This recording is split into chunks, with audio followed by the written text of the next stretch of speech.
Welcome to Milestone Moments, the show where we explore the journeys that lead to success. I'm Sheila Slick, your host and founder of 5 Milestones. In every episode, we will bring you insights from the minds of entrepreneurs, leaders, and experts who will share not just their expertise, but the milestone moments that have reshaped their journeys and led to significant achievements. So if you're looking for motivation, you're in the right place. Subscribe now and discover the milestones that mark the path to success.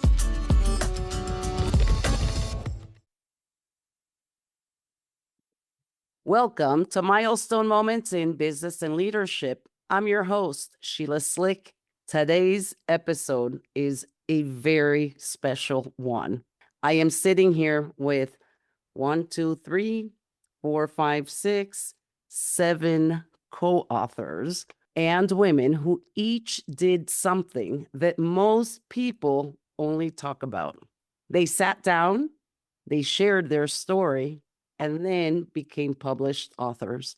This book is called The Rise of the Self-Led Woman, Stories of Resilience, Realignment, and Rising, curated by Kassandra Hamilton. And what makes this book different is how it came to be. Every piece in this book started as a real conversation, no script. And some of you have already heard these women's stories individually. They're all in this podcast. And today we're bringing them together for the very first time to talk about what happened after their story was told, after it was written, after it was published, after it became a book that other women could hold in their hands. So let me start by introducing the curator, Kassandra Hamilton. Welcome to the show, Kassandra. Thank you. I feel so excited that we're all here together and that we did a thing. We did a pretty big thing all together.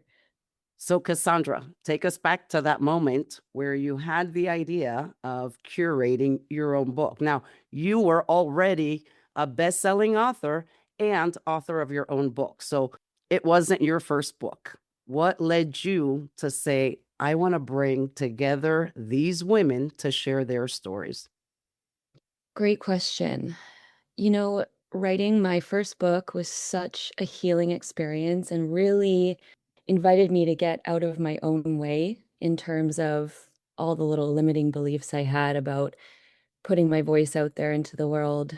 And I just, I have this mantra on my wall. It says, "It is my responsibility to share my work with the world." And it just really helped me get out of my own way. And I knew there was something intuitively inside me that it needed to come out. And I knew it would create impact. And every time it came back to that word impact, it was like things would just open up in a whole new way. So after I wrote my first book, I thought, okay, what are my biggest values? My biggest values are connection, community, and contribution. How can I do this next thing with other women where we can collaborate and do the same sort of process, but together? What would that look like? What would that feel like? And the more I sat with that, and after meeting you, Sheila, and knowing that I would be supported in this way, the magic just sort of happened after that. Because when you're in alignment with your values, and you get out of your own way, these miracles can happen. Well, so before I start introducing some of these wonderful women, after Kassandra's episode, we connected. You had an impact, your conversation, your story. Not only it still is in my top 5 most listened to episodes. So that right there tells you that her conversation is something that, women think about. And so in that collaboration, we began with her story. And then she started inviting the contributors. So let's start with Katrina. My name's Katrina Stevenson. I am a mom, a doggy mom. My dog's here. If you hear some noise in the background, I'm traveling. And I am from the Vancouver Island. I'm a nurse by trade. That's what I do. And I wrote a book with a bunch of wonderful women. So what has life been after sharing your story and becoming published? I think I'm still absorbing what just happened, to tell you the truth. But going through the process with others was like witnessing others, seeing and, reflecting on what was happening for me. It was, it's one thing to speak. I've spoke so much about, my story, my truth, and I do it to support others and validate others and through nurse to nurse peer support. But it's in a whole other, it's like it's almost a form of embodiment when you write it. So for me, it was like really hitting my heart heavy, like in some days, and other days it was like this elated feeling of pure excitement and like, I'm doing this. This is great. I've always wanted to do this. So it was like this, and it was a ride. So it was fun. Yeah. Oh, well, thank you for sharing that. And for those that aren't watching and are listening, when she said it was this, it was a roller coaster. Her hands were going up and down and up and down and up and down. And I think that your chapter, and we'll get into the chapters in a little bit, but your chapter also creates awareness about the burnout with the nurses. And you have an entire organization that provides resources to help other women Nurses. and nurses in that same one. So let's move on to Teresa McLellan. Welcome to the show, Teresa. Hi, Sheila. Thanks for having me. So share with us, what was it like when you received that book, when you were holding that book and the t-shirt? I think, like Katrina, it's been a whirlwind roller coaster. I think even for the first, maybe even definitely a few days, but maybe even week or two, it was like shock and awe. And it was like everything I'd written about in the book was sort of rolling through my mind and my body. And so I have a picture of my grandson who's 3 carrying my case of books when they first got delivered. He just happened to be at my house. So he has no idea about what's in it, why it is, how meaningful it is, or the fact that he is in it. But I have this picture of him carrying this really important box down the hallway. And then my daughter created this image with my grandchildren sitting on a chair together. So my grandson is 3.5 and my other one is 4 months now. And she created a t-shirt that said, "My grandma is a best-selling author." And so that, I think, really speaks to the pride that my children have. Not that my grandchildren can have that yet, but I feel like I've taken a lot longer to get there than they did. But there still is this sort of awe. Like Katrina said too, it's like I did it. I've been wanting to write. I've been a writer probably since my early teens, maybe even 12, 13 years old. I've written in a journal. Like writing has been my way of expressing myself, but writing publicly, I've done a couple of blogs. I've done some sharing of my story, but to do it in this way has been quite shocking to my nervous system. And so it's really taken a little bit of time to kind of come to terms with, like, I did it. I really did it. But that's kind of been the process, is like, oh my God. Yeah. So changing all my bios to writer and author, those kinds of really small pieces of stepping into this new identity. And then since then, it's just the writing has just kept flowing. So I've created another chapter in another book, and I've got another sort of fuller book on the way. So it just feels like a real natural process. The visibility is where I get stuck. And that's, really what I wrote about my entire chapter is how hard it is to be seen. So this is one huge step in there, getting there. Your chapter is a very powerful chapter, very emotional episode that we had. That one really got to the core of my heart. So at what moment did you find, and I'm going to use the word courage, it may be the wrong word, but what was it that made you say yes? I think the courage has come in really small moments. I think I wrote about that in chapter 2, like these really small moments of making these decisions along the way. And so I started telling more of my story. I teach at a local university for counseling students. So I've been telling more of my story. I've been including it in some of the work that I do, just sort of in this natural evolution. And so wanting to do more, wanting to be more seen, wanting to expand my business, wanting to do this, it was just, and then I saw this post and it was like the timing just felt so right that it, and I think that's been the way of my life in many ways, is the next piece just showed up right when I was ready. It didn't require a lot of me. There was just this really strong, powerful knowing that said, yes. Oh, well, thank you for sharing that. So let's move to our next co-author, Casey McDonald. Welcome to the show, Casey. Thank you, Sheila. I'd love for you to share with us what it meant to become a published author, to share your story. Well, it feels emotional. It was something that I knew was, I'll say, brewing about 40 years ago. And I had no idea how it would actually come to fruition. And I was actually reflecting this morning on a trip I was on in February with my kids and my family. And I said to my son, I'm going to write a book and share my story and what's happened.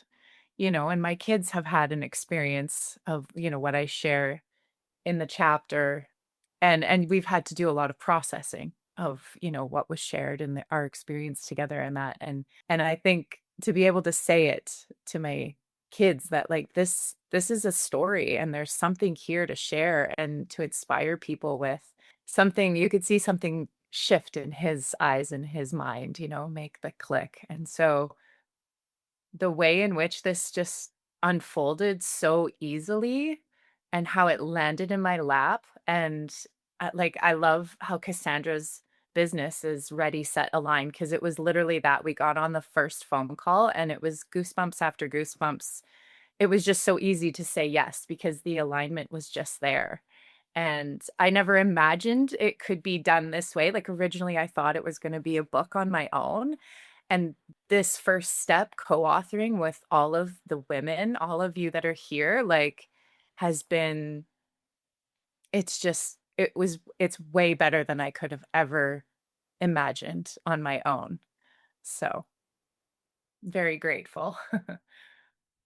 I see a lot of hearts on the screen. And yes, kudos to Kassandra, because I think she was very aligned. She knew what she wanted and it all just fit like a piece of the puzzle. Oh, Kassandra, you can unmute yourself and share what you're feeling. I think I'm just feeling really overwhelmed with gratitude for all of you. Like, you're so beautiful and resilient. And I just feel so grateful. Yeah, that's the word. I feel really grateful to be part of this with all of you. And we couldn't have done this without each other. So it just goes to show how powerful community is. And that's why this is one of my highest values, is contributing with community. So thank you. Thanks for sharing your stories and being brave. And I hope you will continue with that, because this is just the next step in why we're all here. So, and the healing that's possible.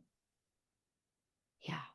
Thank you, because you were the seed. You started planting the seeds, and none of this would have been possible without you and your vision. So let's continue. We've got Diane Lohr. Hi, Diane. Welcome to the show. Hi, Sheila. How are you today? This is so exciting to be with everybody.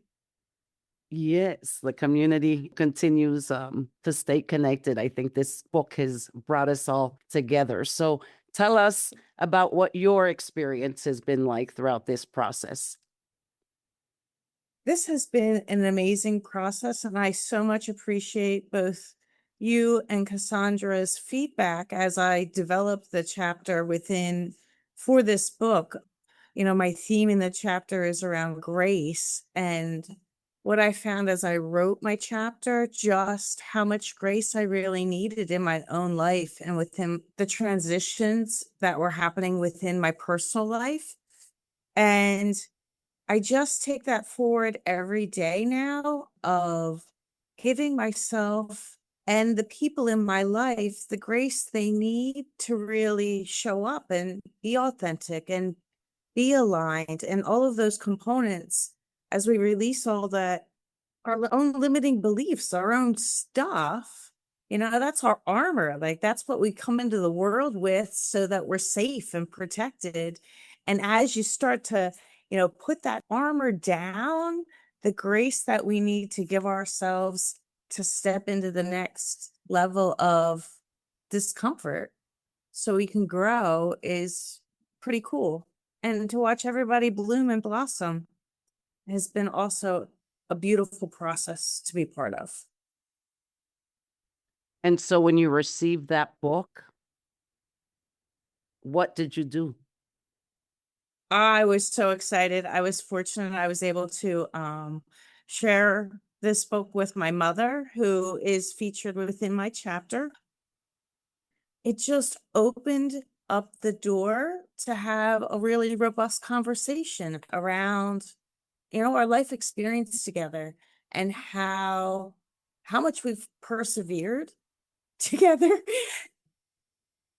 We're both in a really good spot in life, and it's wonderful and amazing to just see our own growth within our family. And my children now are in their 20s, and we're showing them what's possible. My mother was young when she had me, and it was one of those things where those possibilities weren't available to the two of us. And so the more that we step into our own authenticity and alignment, it really is showing, she has 5 grandchildren, that it's possible for them, especially my daughters. So this has just been an absolute beautiful process. And I really hope all of the authors and our readers can find that authenticity for themselves as they step into their own alignment and really become who they are meant to be so they can share their gifts with the world. Thank you. And now we're going to talk with Tasneem Damji. Great. Thank you so much for having me. It's really nice to be here. And, I was listening to all the women talk about what this meant for them. And, for me, this was actually just a personal story I wanted to share with my son. He just turned 18 last week, and this is a story I wanted to share with him because he doesn't know this part of my story. And it was something that happened when he was 2.5 years old. And I wanted to just share it with him. I haven't actually shared it with him yet because I am waiting actually for the perfect moment to do that. He's just the busy kid doing things all summer long, but we are about to go on a really big trip in September and spend some good time together, long plane rides. And so that's when I'm going to actually have him read it. He knows I wrote something. He doesn't know what it's about, but that's when I'm going to have him read it, as well as my 9.5-year-old daughter. But what's been really interesting about this process was I thought it was just a personal story of mine that I wanted to share with my kids. But interestingly enough, since that time, I have talked to people, friends, acquaintances, and in our conversations, they've brought up the idea of, parenting and values, staying true to your values, and that's a big theme in my chapter. Staying true to your values, even and especially when others don't agree. And as these things are coming up, I found myself, I have the box of the books, in my trunk. And as we have these conversations, I'm like, oh, you know what? I'm going to get something from my trunk. And I end up giving the book to them. And I'm like, read my chapter, read the chapter of all the chapters of all the other women, because I think this could really help. And another example was when I went out for lunch with a friend, and I knew I wanted to give her this book because when I think of a resilient woman, I definitely think of her in so many ways. And I really was just giving it to her as a gift. It's the first one I signed and put a little message in there for her.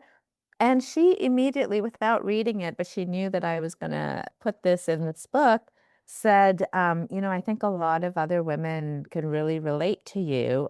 She has started this community of immigrant women in Vancouver. It's 3 years running. And she started like thinking, okay, I think we could have you come speak at this event or whatnot. And that's before reading the chapter. And so I never thought, I really just did it for myself and my kids.